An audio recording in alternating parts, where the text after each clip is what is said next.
Kumbaba, di nag-iisip.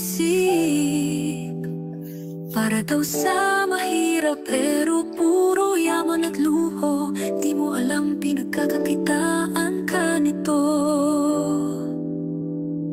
Marami rin dyan ang manloloko.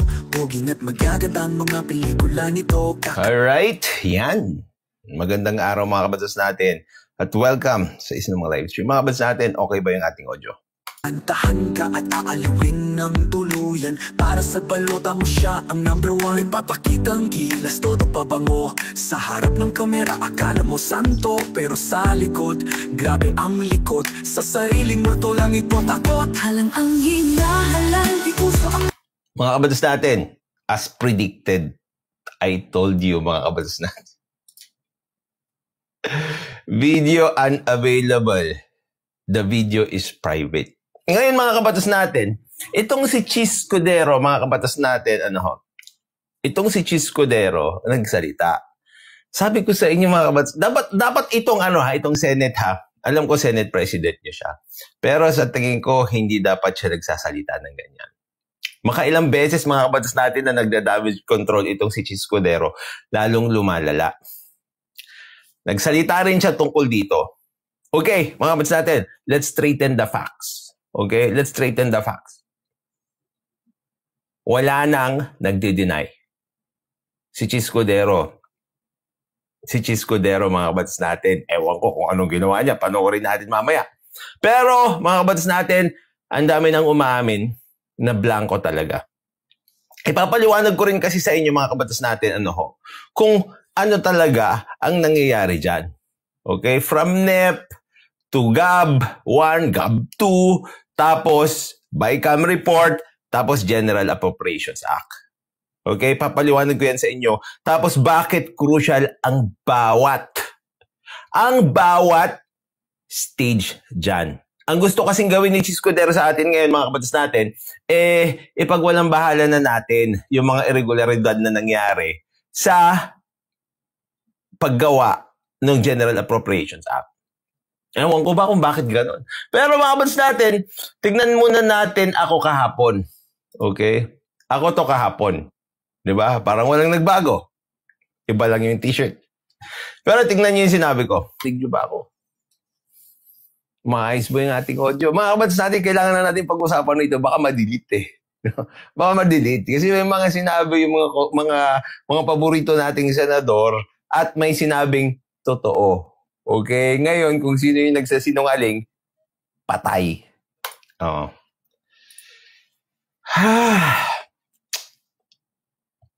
Mga kabatas natin, hahayaan ba natin na inuuto lang tayo ng mga taong ito katulad ni Chis Escudero?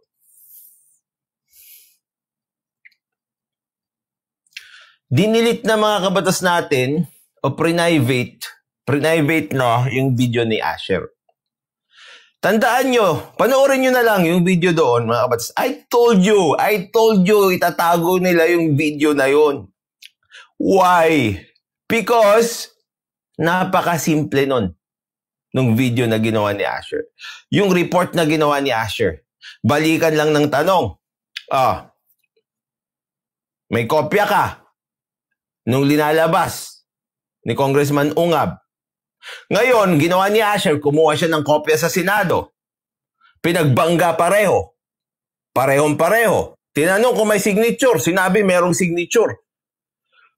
Sinabi yun yung file copy nila ng bicameral report ng Senado. Tapos, wala namang masama doon sa ginawa ni Asher.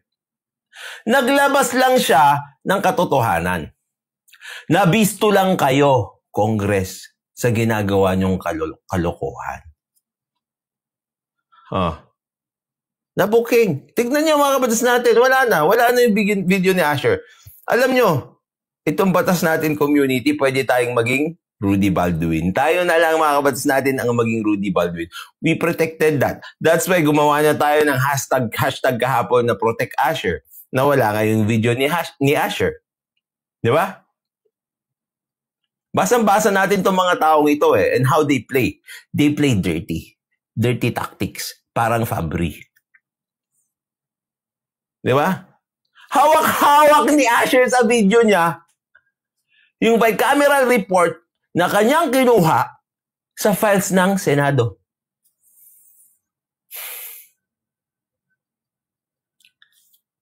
That's fair and honest reporting. Obviously, strings were pulled sa UNTV. Si Asher, reporter lang naman yan eh. Hindi naman siya yung may-ari ng channel eh. Di ba? Yung mga nandoon, reporter lang naman yan eh. Hindi naman sila may-ari ng UNTV eh. Obviously, someone pulled their strings there. Merong master of puppets doon. Ginamit yung kanyang kapangyarihan. Ginamit kung ano man ang meron siya. Pwede rin ginamit yung kanyang pananakot. Kung ginamit, hindi natin alam. Pero alam natin ang nangyayari. Okay? Garagal na. Oh, wait. Sound trip muna tayo. Magandang asal. May adik, may kriminal, mga taong walang moral. Ganyan kami mamili lang, magigiting na kawal. Asting na babaero, o kiyak manloloko. Dapat panay ang bisyo at masama kang tao. Kung di halang ang bituka mo, di ka iboboto ng Pilipino. Check. Yan, okay ba yan? Check hello. Check hello. Okay na ba yan?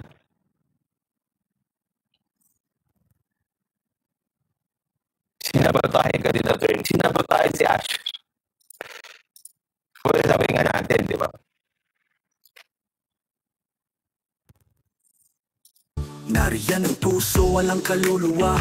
Tulad ng iba, panay ang pambobola. May anak mayaman, wala namang nagawa. Pangako lang ng pangako, pero habol lang ay pera. Merong pasikat, ngunit walang plano. Manalo daw muna siya para sabihin ang sikreto. Pinapakain tayo ng panis na pangako. Kinakain naman ng tao kasi idolo ito. Kung sino ang sikat, siya ang pipiliin. Kahit wala namang nagawa sa layunin. Nagpapakitang tao, paawa ang drama. Di mo na malayang di pala sila ang tama. Halang ang hinahalang, ipuso ang magandang asal. May adik, may kriminal, mga taong walang moral. Ganyan kami mamili ng magigiting na kawal. Asting na babaero, o kiyak manloloko. Dapat panay ang bisyo at masama kang tao. Kung di halang ang bituka mo, di ka iboboto ng Pilipino. Check hello. Okay na ba yan? Okay na ba yan, mga batas natin? Ang gusto nila'y forma, hindi serbisyo. Katawan at itsura, para bang showbiz ito. Mga leader na Okay, goods. Tulad ng sinasabi ko kanina, mga kabatas natin, obviously may ginagawa silang mali dito. Kasi nga, tinatago nila. Yun ang una nilang ginawa. Tinago nila. Pangalawa, mga kabatas natin, nung hindi na nila may itago, lumabas si Asher. Kumuha siya mismo ng kopya sa Senado, mga kabatas natin. At sinabi niya mismo doon sa balita na nandoon yung pirma ng mga congressmen tsaka senador. Okay? Tinanggal yung video. Tinake down yung video. Private yung video. Diba? Tapos, lalabas si Chis Codero ng ganito. At tignan niya, mga kabatas natin. Ang hindi ko maintindihan sa nagrereklamo, dati siyang naging APRO chairman, alam niya ang patakaran at alam niya ang ika nga proseso ng budget. Yun nga eh. Umpisa pa lang, sinira mo na yung sinira mo na yung argumento mo. Sinabi mong alam niya at sinasabi niya ngayon na merong irregularidad. So, ibig sabihin, tama yung sinasabi niya. Dapat hindi ka na lang nagsalita.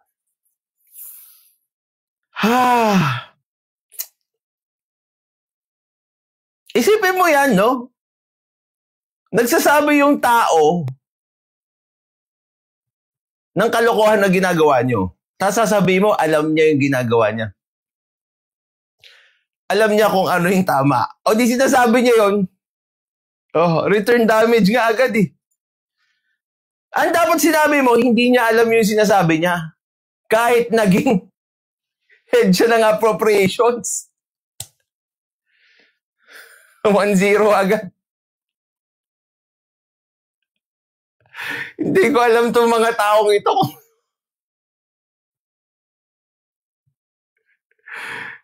Pinapakinggan mo yung sarili mo? Pinapakinggan mo ba yung sarili mo? Nakita ko, nakapirma si Senator Cheese. Well, Senate President yan eh. Nandun doon. So, tingnan natin kung paano niya ipagkalulo yung sarili niya. Ang hindi ko maintindihan sa nagreklamo, dati siyang naging APRO chairman, alam niya ang patakaran at alam niya ang ika nga proseso ng budget. Alam niya. Di ba? Ikaw hindi mo maintindihan. Patay ka dyan. May mga kasama pang abogadong nagreklamo kaugnay ito. Pero ito ang alam ko. May mga taong nagrereklamo, may kasama pa abogado, kasama ako doon, di ba? Alam ko na yan, come on. Ano yung alam mo? Hindi niya daw maintindihan.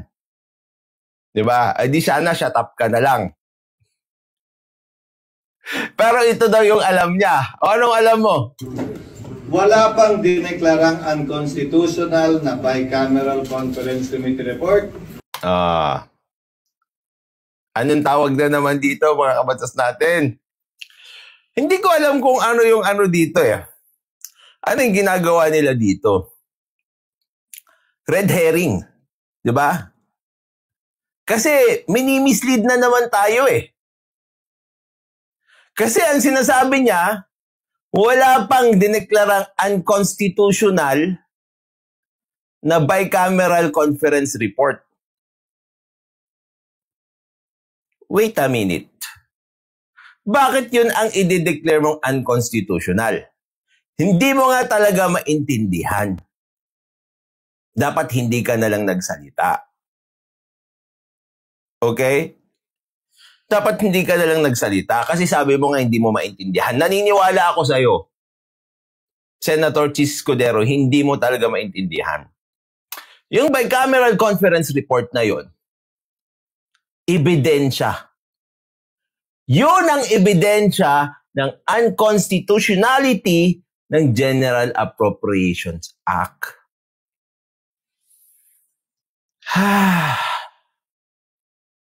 Oh my goodness. Bakit hindi talaga ma-declare na unconstitutional ang bicameral conference report? Because it is not a law. Ano ang dinideclare natin na constitutional or unconstitutional ayon sa Supreme Court? Batas. Batas ba ang bicameral conference report? Hindi. Hindi mo talaga maintindihan kung ganyan ka mag-isip, sir. Pasensya na, ha? This is lawyer talk. Pero I hope you understand. Inuuto nyo talaga mga tao.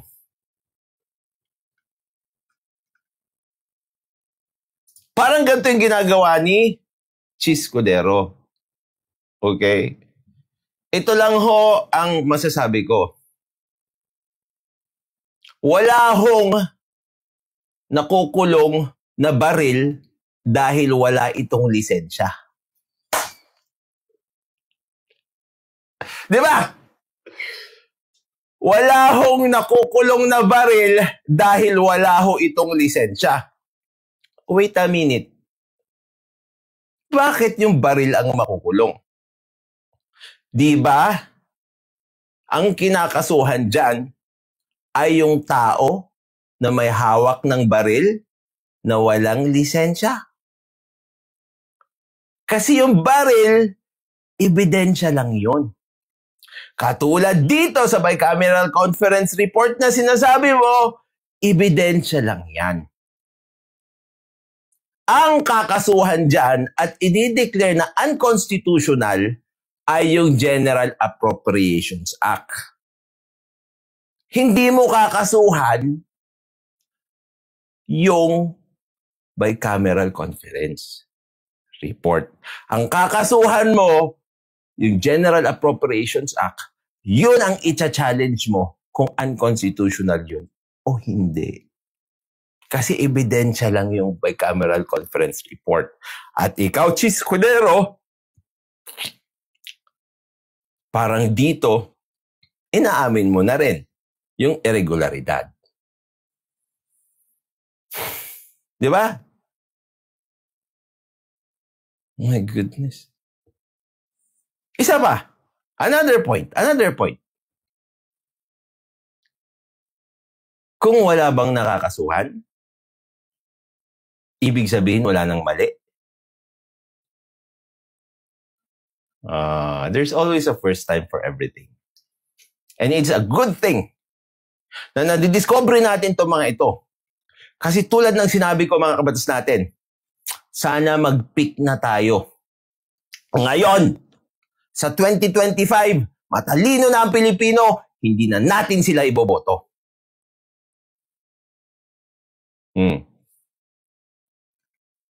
Appeal to tradition na naman. Of course. Wala pang dineklarang unconstitutional na committee report. Yeah. That's so I cannot even, ayoko magsalita ng masama. Kasi baka sabihin na naman nila, attorney, dahil ikaw, gumamit ka ng improper language, dapat madisbar ka. Paano kung expression ko lang yon? Hindi ko kasi expression talaga yon. Pero this calls for a very, very impolite word. But I will not say it because I respect you as a colleague. But please, Chis Escudero, respect also the people.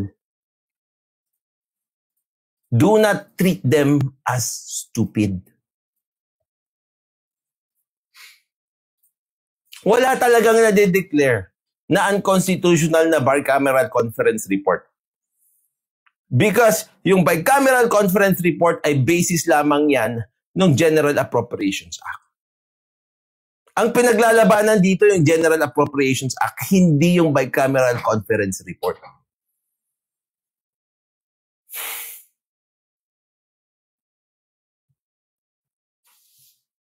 Papaliwanag ko sa inyo after niya magsalita ng konti pa. Sa katunayan, wala pa yatang dinedemanda sa korte. Yan, sinasabi niya. Doon muna tayo sa bicameral conference report.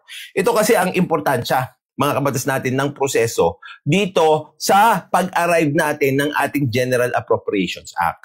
Okay? Mga kabatas natin, let's talk about, let's demand again, of course, accountability and transparency.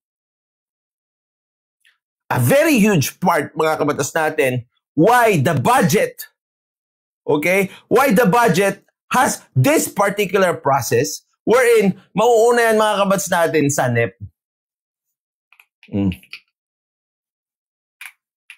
Ito yan, mga kabatas natin. Mga kabatas natin kasi, no? Ang mangyayari dyan, unang-una, magsasubmit yung presidente, the executive branch of the government, yung kanilang tinatawag na NEP, National Expenditure Program. Okay? Yung National Expenditure Program na yan, mga kabatas natin, dyan nakalaad lahat ng gastusin ng Pilipinas, ng bayan natin, ng Pilipino, ng mga ahensya para sa 2025. Okay? Yung National Expenditure Program na yan, mga kabatas natin, yan ay eventually yung ipapasa sa mababang kapulungan. Magkakaroon ngayon yung tinatawag nila na GAB-1. Okay? GAB-1. General Appropriations Bill 1. Diyan yung nakikita natin na pinaglalaban yung bills. Diyan lumabas yung Shimenet. Dahil sa Shimenet, uminit, ulo ng mga taga-internet. Naalala niyo yun? That very catchy song. Ngayon, mga kabatas natin, doon titindigan at pagtitibayin ng mga ahensya ng gobyerno from the executive department ang kanilang hinihinging budget para ito ay ibigay sa kanila ng Kongreso. Bakit importante yan? Tulad ng sinabi ko, it's about transparency. Kasi mga kabatas natin, kung hindi ginamit yung pera ayon doon sa kanilang pinopose na paggagamitan, it can amount to graft and corruption. Malversation of funds. Technical malversation. Ganon ka-importante yan. Kaya nga pagkatapos ng GAB1, mga kabatas natin, dito sa Congress, hindi, Congress buo pala yun, dito sa mga congressman, sa mababang kapulungan, aakyat yan sa Senado. Magpuproduce naman sila ng GAB2. General Appropriations Bill, second version. Okay? Second version. Ano mangyayari dyan? Deliberations again. Titindigan mo yan. Ipapaliwanag mo. And mga kabatas natin, the very essence of the process, aside from accountability and transparency, is check and balance. Nagets nyo yung check and balance na yan. Sabi ng Executive Department, ako ang gagastos. Ito yung gagastusin ko. Pupunta sila sa Kongreso, sasabihin nila, penge pera. Sasabihin ng Kongreso, wait a minute, kaping mainit. Pakita mo sa akin na dapat at kailangan nga nating paggastusan yung mga bagay na yan. Ano sasabihin ng Executive Department? Sir, yes sir. Let's do it. I will defend my budget. Okay? Ngayon, salpukan na. Shimenet na yan, mga kabatas natin. Shimenet na. Pagkatapos ng shimenet na yan, mga kabatas natin, merong GAB1 tsaka GAB2. Siyempre, hindi laging pareho yan. Pero we all know, when it came to the budget of the Department of Education, pareho yung GAB1, yung entries niya sa GAB1 tsaka sa GAB2. Sa mababa at sa mataas. Diba? Pero, nung dumating sa bicameral, mga kabatas natin, binago. Pagdating sa bicameral, mga kabatas natin, ito na yung bicameral conference report na sinasabi ni Chis Escudero. Ang basihan dapat niyan ay yung proseso galing sa NEP, National Expenditure Program, na pumunta at naging GAB1, at pumunta at naging GAB2, mga kabatas natin, at ire-reconcile yung GAB1 at GAB2 doon sa bicameral conference report. Ngayon, mga kabatas natin, may blanco. Ang tanong, pwede ka bang, ito kasi mga kabatas natin, tulad ng sinasabi ko sa inyo, no? Kung wala kang, ganito lang kasimple yan, kung wala kang sinuksok, wala kang madudukot. Diba? In the first place, pag zero, blanco, yung budget niyan, doon sa bicameral conference report, it presupposes na zero rin dapat yan, yung budget niya from the National Expenditure Program, papunta ng GAB1, papunta ng GAB2. O kaya mga kabatas natin, pwede rin, merong budget dito sa NEP, tapos sa GAB1, may budget pa rin, pagpunta ng GAB2, tinanggalan ng budget, i-reconcile yan doon sa bicameral conference report. Pero mga kabatas natin, tandaan nyo, kung zero yan, sinabi ng ating batas, ang ating constitution mismo, mga kabatas natin, na hindi pwedeng mag-increase ng budget ang Kongreso. So kung zero yan in the first place, then bakit nagkaroon ng entry? The same with AKAP. AKAP was never part of the National Expenditure Program. It was never requested. It was never asked by the executive department. Because nandiyan yung separation of powers and check and balance. Ako ang hihingi ng pera, ako kasi ang gagastos, ikaw ang magbibigay. O yung AKAP.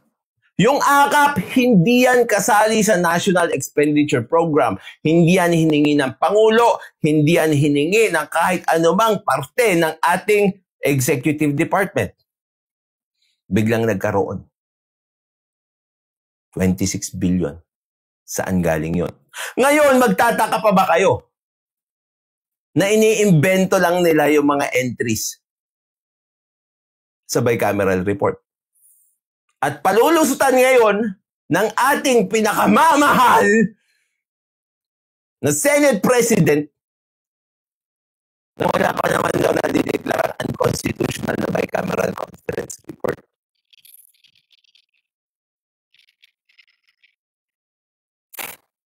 Ito na lang. Ipunta na naman natin sa thesis. Okay? Pag nag-defend ka ng thesis, kunwari yung thesis mo, palpak. Ang gagawin ba dyan? I-declare lang na palpak, kunwari, yung parte lang ng thesis mo at hindi yung buong thesis mo. So, kunwari, mga kabatas natin, meron kang yung conclusion and recommendation. Meron ka dun sa thesis mo, di ba? Ngayon, basag ulit. Oh my goodness. Matagal na bang nag-robot? Bakit nagkaganto na?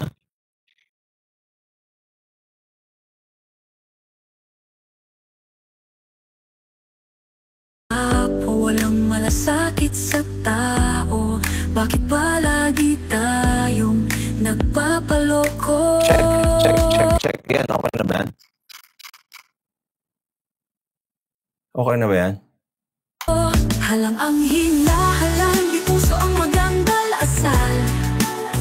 May adik, may kriminal, mga taong walang moral.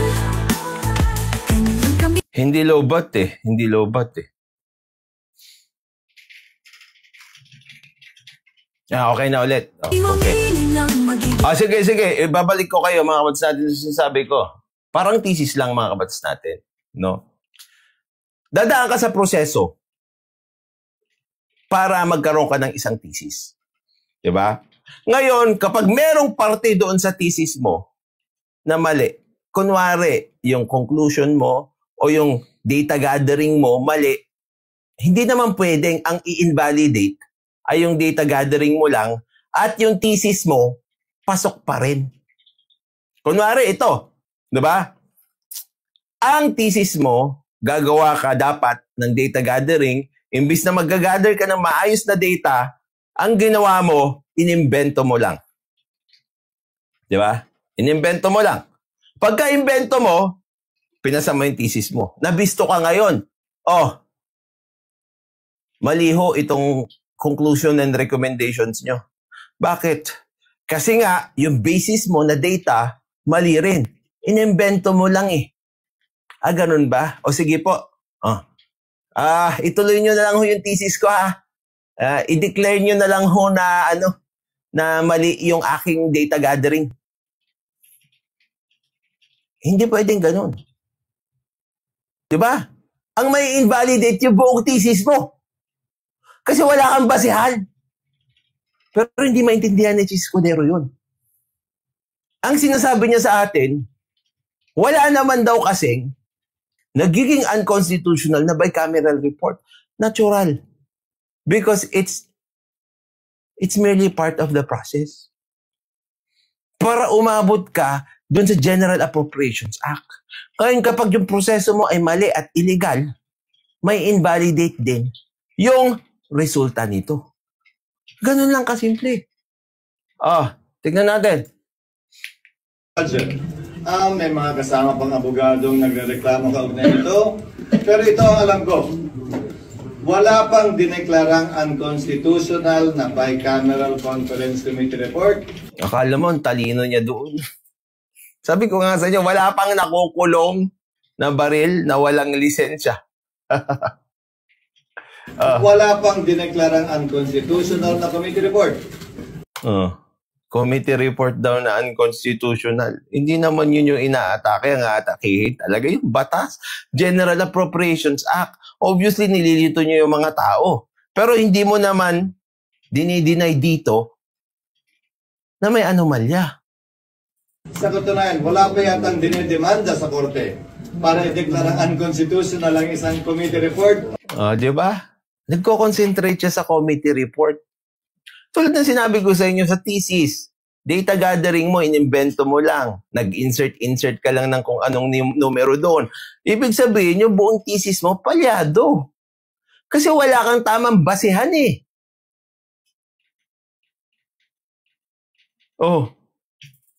Conclusions and recommendations mo, palyado.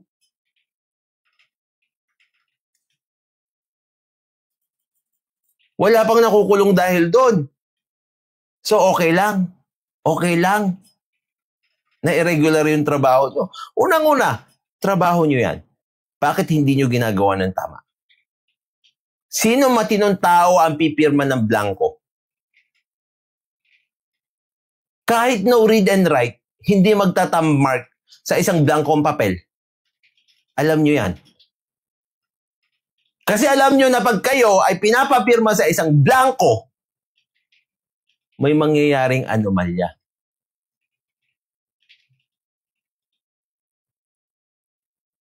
Pumirma kayo kahit alam nyo blanco. Alam nyo may mangyayaring anomalya o kasabwat kayo. Sabi nung ibang bayad na vloggers, scratch paper lang daw yung report. So saan nga kinuha yung GAB at GAA? Bakit nga pirmado? Kung scratch paper yan, ba't pa tayo maghihiring? Bakit pa mapapasubo si Ximenet? Wala naman palang kwenta yung mga hearing na yan. Hindi naman pala talaga kailangan i-defend yung budget. O bakit kayo mga bayad na vloggers, galit na galit kayo nung hindi dinefend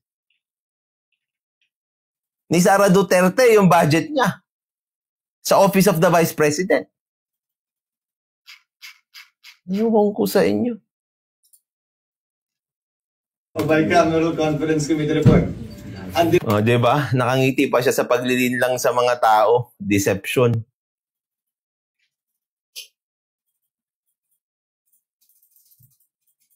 Oo nga, meron ba scratch na may pirma na? Ano yung batas natin? Tuturuan ko kayo ulit, ha? Ayon sa batas natin, kahit sa isang tissue paper sinulat ang isang obligasyon at pinirmahan ito, pwede pa rin itong ipagpatibay sa korte. Like for example, IOU. Diba? IOU. Umutang ka. Tapos sumulat ka sa tissue paper habang nagiinuman kayo. May utang ako sa kanya na 6,000 pesos. Pinirmahan mo. Binigay mo sa kanya. Nasa tissue paper. Tapos yung tissue paper nilukot pa. Tapos napatakan pa ng juice. Ibig sabihin ba, yung tissue paper wala nang kwenta? Meron. Diba? Dinedeklarang unconstitutional ay batas. Ngayon. Alam mo pala ba't mo pa nililinlang yung mga tao? Ang dinideclare lang na unconstitutional ay batas. Alam mo pala bakit ka nagko-concentrate doon? Sa paglilinlang sa mga tao, sa deception, na ang tinitira ng mga tao o dinideclare unconstitutional o gustong i-declare na unconstitutional ay yung bicameral conference report. Yung batas ng General Appropriations Act na produkto ng anumang committee o conference committee report o committee report ang hirap pagpalusot, no? Sige. Ang kino-question at Wala talaga. Hindi coherent tong taong to.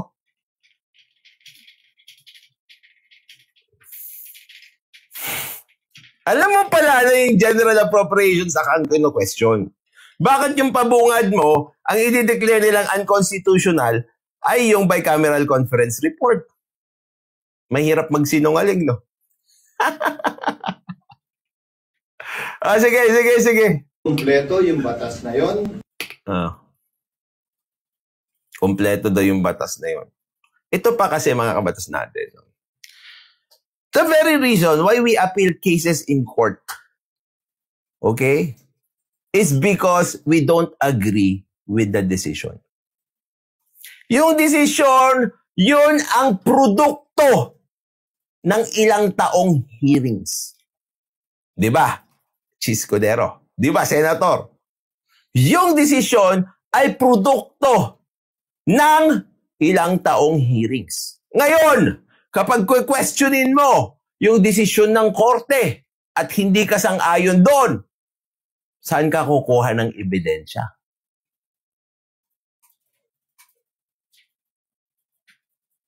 Saan?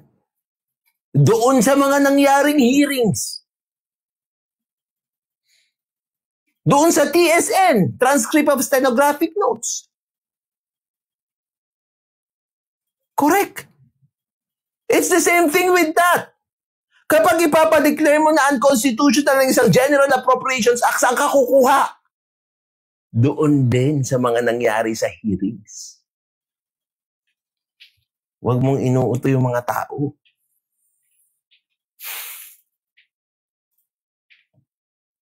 Abogado ka, you know that. Kukuha ka ba ng ebidensya para questionin yung desisyon ng isang judge sa ibang lugar? Kukuha ka ba mismo doon sa desisyon? Pwede. Pagpangit yung desisyon. Pero saan ka usually kumukuha? Doon sa nag-transpire o nangyari sa mga hearings. Kasi nandoon talaga kung ano yung katotohanan. Ngayon, kung yung judge, katulad ng ginawa niyo sa bicameral conference report, nag-imbento lang ng desisyon niya at hindi yon base sa ebidensya o sa facts and circumstances surrounding the case. O kaya, hindi ito makatotohanan. Fabrication at invento lang yung mga sinasabi. Babalik ta rin yan ng Supreme Court.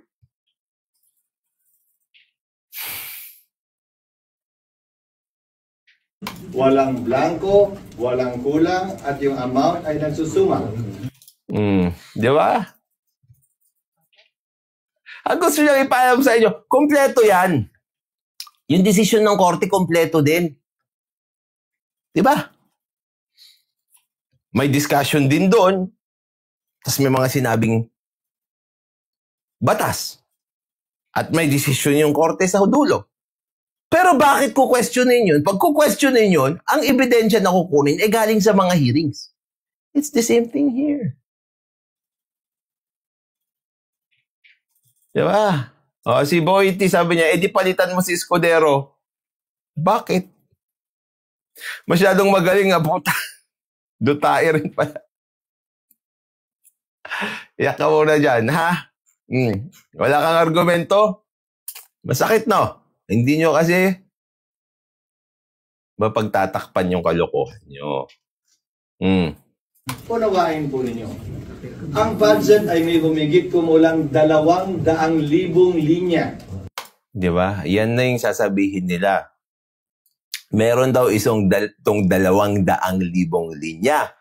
O ngayon, kapag meron ditong 200,000 linya, okay lang na mali-mali na yung iba at blanco sa bicameral report. Na may mga nakasulat na pamagat, titulo ng proyekto at amount. Hindi yun ganun kasimple na gawin o ginagawa. Hindi talaga. Kaya nga may proseso. Doon sa proseso, doon kayo nagkamali. Ay, hindi pala nagkamali. Doon kayo naglinlang ng tao. Pagluluto na lang, mga kabatas natin. Idaan na lang natin sa pagbe-bake. Idaan na lang natin sa pagluluto. Pagbe-bake. Pandesal. Pag hindi tama yung proseso mo, hindi aalsa yung pandesal mo magiging bato.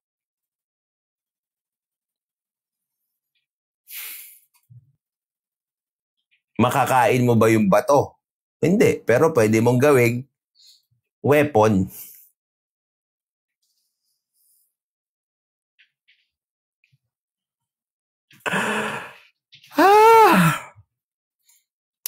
Hindi na tama. Reject na. Basura na yung pandesal mo pag hindi mo sinunod yung proseso. Kasi sinabi dito, paalsahin mo muna. Hindi mo pinaalsa. In-oven mo agad. Magaling ka eh. Cut the process ka eh. Rafi Tulfo ka eh. Di ba? Yun. Yung pandesal mo, naging bato. Makakain mo ba yung bato? Pwede. Pero, hindi maganda para sa'yo. Para rin yung General Appropriations Act. Hindi nyo sinunod yung proseso. Nakaproduce pa rin kayo ng General Appropriations Act.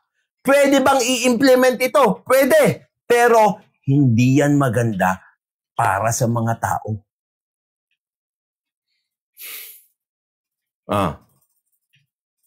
Sabi ni Shelo, tama, baker here. Di ba? May proseso yan. Pag hindi mo sinunod yung proseso, hindi maganda yung kalalabasan. Pag pinilit mong kainin yung bato, baka matanggal ka pa ng ngipin. O kaya mabilukukan at mamatay.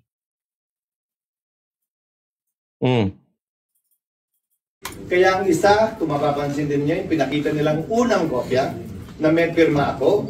Kaya pala. May pirma talaga siya. Kasi siya naman kasi talaga yung Senate President. Kasali siya talaga doon.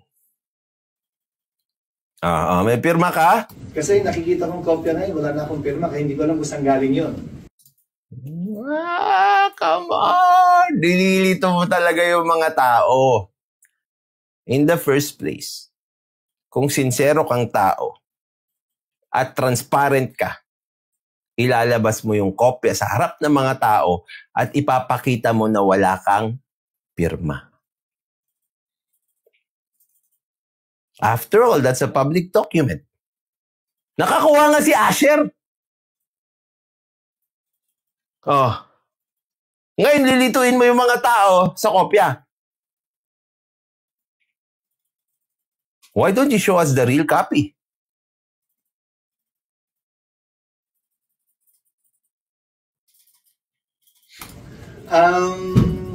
Di ba? Ang hirap magpalusot.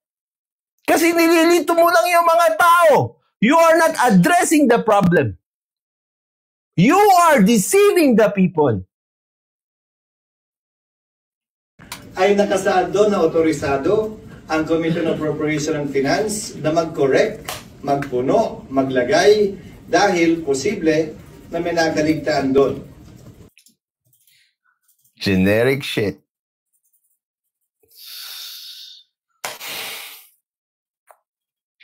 Posible daw na may nakaligtaan doon. Nagkaroon ng issue ng ganyan noon tungkol sa batas. Tapos, sinasabi nila, nag-deliberate sila. Dito, sabi nila, maliho yung lumabas na proposed bill. Sabi ng iba, ano lang naman yan? I-check na lang, i-correct na lang ng secretary. Pwede yun. Kapag yung mga entries ay typographical error lamang. Pero pag blanco yan, sino magdiling? Sino maglalagay nun? Kaya nga may proseso para walang makaligtaan. Gagawa ka ng libro, ilang pages yan. I-edit mo ng ilang beses para wala kang makaligtaan. Tapos ngayon sasabihin mo, dumaan yan sa 300 plus na congressmen, tapos 24 na senators, ang palusot mo, may nakaligtaan. Dumaan pa yan sa team ni Sherwin Gatchalian at siya sa team ni Senator Villanueva, Senator Chis Escudero. Ang palusot mo may nakaligtaan. So, sinabi din dun sa huling talata ng Bicameral Conference Committee Report, kapag ka may pagkakaiba, ang... Ano ito si Dennis? Saan ka ba? Ay, ito rin na nagpad ka ng pangalan? Saan ka ba kinontra mo Raffy Tulfo Duterte? Uy, nagpakasal na si Raffy Tulfo at saka si Sara Duterte. Tapos kinuha ni Raffy Tulfo yung apelyido ni Sara Duterte.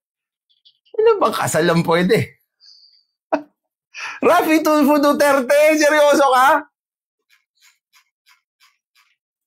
Sinong kinasal kay Raffy Tulfo na Duterte? Tapos ngayon, pinagtatanggol. Si Raffy Tulfo Duterte!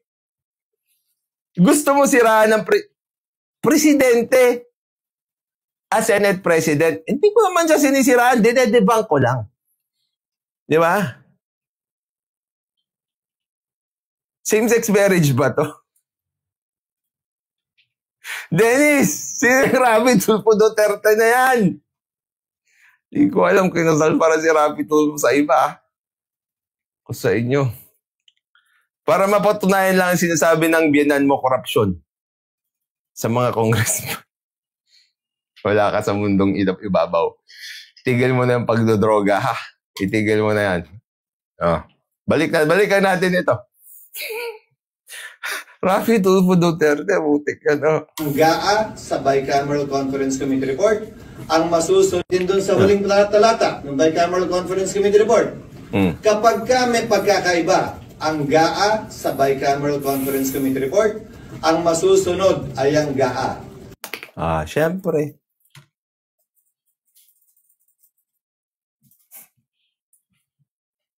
Natural yun yung finished product.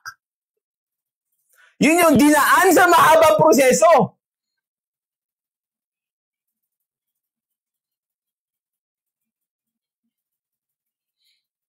Alangan naman na masusunod.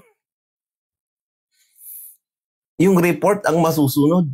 Hindi ko talaga maintindihan itong pag-iisip nito si Senator Chis Escudero dito. Ang enrolled bill ng GAA. Kung babalik tayo kaiba, ang GAA sa Bicameral Conference Committee Report, ang masusunod ay ang GAA. Ang enrolled bill ng GAA. Enrolled bill ng GAA. Di ba yung enrolled bill yung Bicameral Conference Report? Kung babalik naman natin, ang mga naging desisyon ng Korte Suprema, ang pinagpipilian lamang ng Korte Suprema kung sakasakali may pagkakaiba, kaugnay sa Sige, kaya mo yan. isang panukalang batas, ay ang journal entry rule na tinatawag o yung pinasok sa journal base sa debate ng Kamara at ng Senado o yung enrolled bill. Ito yung pinirmahan ng Speaker, Senate President, Secretary General ng House, Secretary General ng Senado at ng Pangulo. Ayon, di ba yun yung basihan ng enrolled bill, yung Bicameral Conference Report? Yun yung pipirmahan, di ba, at ipapadala sa presidente? Correct me if I'm wrong, ha? Hirap talaga, no? sa Korte Suprema natin, sa mahaba at marami ng desisyon. Yun nga, kaya nga gagawing ebidensya yung mga yan.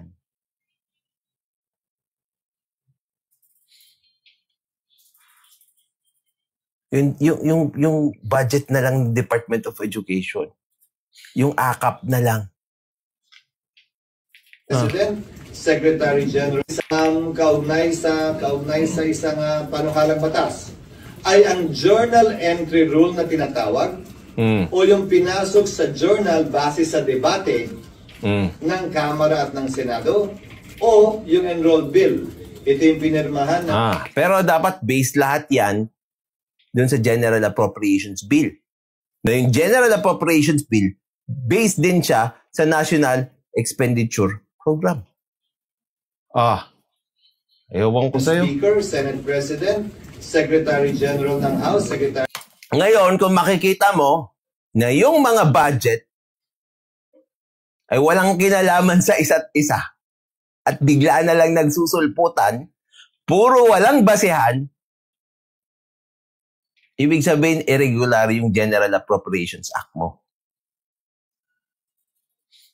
Kasi tatanungin talaga dyan, saan galing itong amount na ito? Inimbento ko lang po, sir. Okay. Dahil wala tayong pagbabanggaan yan. Dahil walang source, kunwari, itong 26 billion pesos na akap na ito, dahil ito ay hindi ko makita sa National Expenditure Program, hindi ko makita sa General Appropriations Bill, GAB 1 tsaka sa GAB 2, at hindi ko makita sa Bicameral Conference Report, susundin natin yung General Appropriations Act. Legal ba yun? Nag-insert ka? Seryoso ka? Senator Chis Escudero? General ng Senado at ng Pangulo. Ayon sa Korte Suprema natin, sa mahaba at marami ng desisyon, ang susundan at sinusunod, kaya yun yung nakalagay sa Bicameral Conference Committee Report, ay yung enrolled bill. Yung pinirmahang bersyon ng batas ng Pangulo, ng leader ng Kamara at ng... Hindi ko maintindihan kung ano yung sinasabi niyang enrolled bill. Pag bill pa lang siya, hindi pa lang siya law. Ang Senado at ng... Ewan ko, baka nalilito rin lang ako. Kasi nga, alam niyo naman yung balak niya dito, manglito. Pero as far as I know, kapag bill pa lang yan, proposed bill, enrolled bill, hindi pa yung tawag. Pag act na, yun na yung batas. General Appropriations Act. Secretary General ng dalawang kamara. Iyon ang mag-govern. Ngayon, kung may kulang doon, tama lamang na ito yung ma-question. Or, pag may nirelease dahil pinilin na blanks yun pagkatapos, tama lamang na hindi i-release yun, hindi payagan i-release yun. Tapos bumaliktad dyan sa dulo. Hindi payagang i-release yun. Tama lamang daw. Ano ba talaga? Pero alam nyo naman mga kabats natin na hindi niya na maitatago ito eh. Nag-damage control siya ng pagkahaba-haba. Tapos sasabihin niya sa dulo, tama lamang na yung Pangulo ng lead at sinusunod. Kaya yun yung nakalagay sa Bicameral Conference Committee Report ay yung enrolled bill. Yung pinirmahang bersyon ng batas ng Pangulo, ng leader ng Kamara at ng Senado at ng Secretary General ng dalawang Kamara. Yon ang mag-govern. Ngayon, kung may kulang doon, tama lamang na ito yung ma-question. Tama naman pala eh.